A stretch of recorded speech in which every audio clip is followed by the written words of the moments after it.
qu'est-ce que le ciel de naissance d'Annie peut nous apprendre de plus à son sujet? Eh bien d'abord, on peut remarquer un joli aspect, un trigone, entre Mars et Pluton. Alors ces deux-là, c'est du lourd.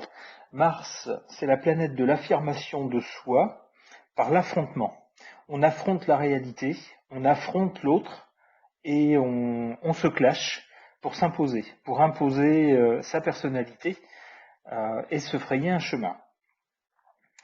Pluton, ce sont les forces inconscientes, les forces cachées, qui peuvent venir du fond de soi-même, mais qui peuvent venir aussi d'un ailleurs pas toujours très défini. Et les instincts, donc, l'inconscient. Ici, ces deux planètes sont en bon aspect. C'est-à-dire que lorsque Mars décide d'agir, il est soutenu par l'instinct, par les forces inconscientes. Alors Pluton, la planète Pluton, s'épanouit dans la résistance et dans l'opposition. C'est-à-dire que c'est une planète qui, plus on s'oppose à elle, plus elle se renforce. Autant dire ici qu'il ne vaut mieux pas chercher Annie, parce que si on va au clash avec elle, on risque de la trouver. Et d'apprendre à ses dépens qu'elle a beaucoup plus de ressources qu'elle n'en a l'air. Puisqu'ici, Mars est soutenu par Pluton. Donc par un instinct très fort, par des forces souterraines importantes et invisibles. Des choses qu'on ne soupçonnerait pas au premier abord. Donc il vaut mieux essayer de parlementer avec elle plutôt que de la clasher de front. Ça, c'est une chose qu'on peut voir. Alors maintenant, si on essaye de passer aux choses moins plaisantes, les choses qui rigolent moins, eh bien, on ne peut pas éviter, on ne peut pas passer sous silence l'opposition qu'on voit entre Mars et Neptune. Mars qui est conjoint au fond du ciel, donc au début de la maison 4 du fond du ciel, la maison qui a trait à la famille, aux origines. Et ici, on a la planète Mars qui se trouve dans cette maison-là, et ça, c'est vraiment pas cool.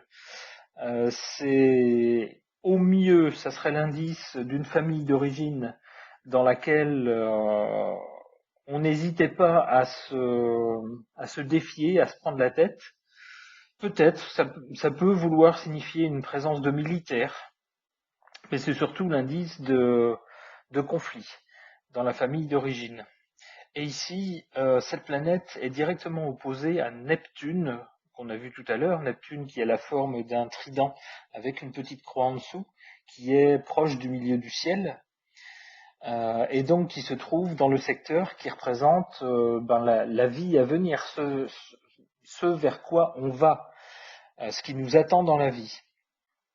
Et Neptune ici, on l'a vu aussi tout à l'heure, bien relié à la Lune et à Pluton, peut signifier une inspiration artistique très très forte ou des dons, comment on peut dire ça, des dons paranormaux, des choses comme ça.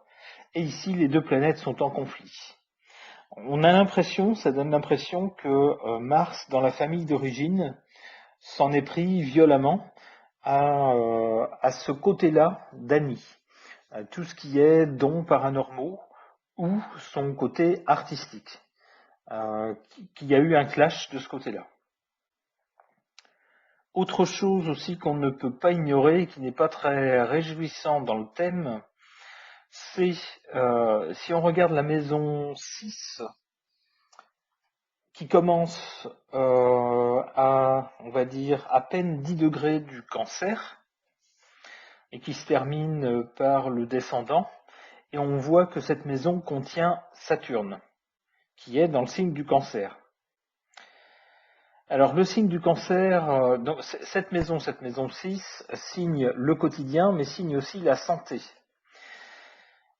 La santé associée au signe du Cancer, ça fait penser à la féminité, ça fait penser à la maternité, puisque c'est un signe d'enfance, de maternité. Le problème, c'est que dans cette maison, on trouve Saturne, et Saturne, c'est pas du tout une bonne planète par rapport à cette aptitude à la maternité. Pourquoi? Parce que le sens de Saturne, c'est restriction, c'est froideur, c'est comment on appelle ça? C'est la restriction en fait de la fonction maternelle. Au mieux, alors ça ne veut pas dire forcément que la personne n'aura pas d'enfant, mais s'il y en a, Saturne, qui est aussi significateur de temps et de vieillesse, fait penser que ça viendra plus tard dans la vie, mais certainement pas au début de la vie. Qu'est-ce qu'on peut voir d'autre aussi par rapport à ce Saturne en Cancer? On voit qu'il n'est pas très bien relié ni à Uranus, ni à Jupiter. Donc, non seulement cette planète est mal placée dans ce secteur-là, mais en plus elle est mal reliée à d'autres planètes. Elle est mal reliée à Uranus qui se trouve en maison 8, ce qui peut signifier malheureusement un événement inattendu et pas, comment le dire, un événement funeste. Et on a aussi une mauvaise relation de Saturne en maison 6 en Cancer à Jupiter, qui peut signifier un problème soit de l'égalité, soit d'épanouissement. Alors ça, c'est un sujet, ce côté-là, c'est un sujet sur lequel je veux pas m'attarder. C'est inutile de creuser plus quelque chose qui n'est pas très bon et qui n'est pas très réjouissant. Et malheureusement, quand il apparaît de façon évidente dans un thème, il faut en parler. Donc voilà ce qu'on peut dire dans le thème d'Annie. Alors est-ce qu'il y a d'autres aspects qui ressortent, qui peuvent être notables? Eh bien, on voit que Pluton, qui est en maison 8, de même qu'Uranus. Alors la maison 8, ça peut être la maison des deuils, ça peut être la maison aussi des héritages, mais c'est aussi une maison occulte, qui concerne les dons, les capacités cachées. Et on trouve dans cette maison à la fois Uranus, qui est significateur de compréhension immédiate, d'intuition, de flash, et on y trouve également Pluton. Pluton qui est une planète justement qui a trait à l'inconscient, qui a trait aux choses cachées, que justement on peut découvrir. On peut avoir un don pour découvrir. Alors Pluton dans cette maison-là est très très bien relié, on l'a vu tout à l'heure, à Neptune. Neptune qui fait communiquer avec le tout, c'est-à-dire le reste des personnes, le reste de l'univers, non seulement maintenant, mais également dans le temps. Donc ça vous donne une idée des capacités paranormales. Pluton qui est également bien relié à la Lune, qui se trouve proche de l'ascendant, ce qui peut donner justement une sensibilité aux humeurs, aux courants, aux autres. Cette capacité à capter justement, pas forcément ce qu'ils pensent, mais l'état dans lequel ils sont. Ce qui est plus l'attribution de la Lune. Et on voit également que Pluton, on vient de le voir, est bien relié à Mars, l'action.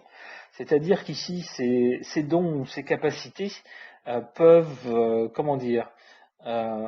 ne sont pas des capacités dormantes, mais peuvent être activées, puisque c'est lié à Mars. Mars, c'est une capacité d'action pour s'imposer.